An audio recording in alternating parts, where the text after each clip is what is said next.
বিশ্বের মর্যাদাপূর্ণ সিনেমার আয়োজন কান চলচ্চিত্র উৎসব।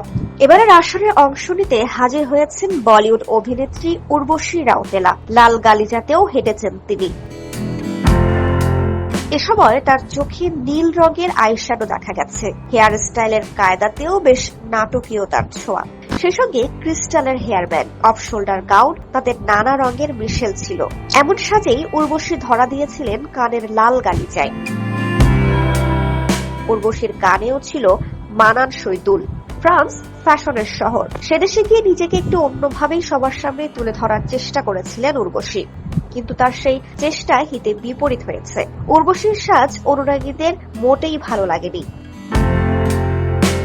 উর্বশীর এই অতিরিক্ত রূপসজ্জা দেখে নেটিজেনরা কটাক্ষ করেছেন। নেটিজেনদের কেউ লিখেছেন জঘন্য সাজ, কেউ আবার লিখেছেন উর্বশীকে এড়িয়ে যাওয়াই ভালো হবে। অনেকে আবার এআই বলে বিদ্রূপ করেছেন। গত 13 মে থেকে শুরু হয়েছে কান চলচ্চিত্র উৎসব।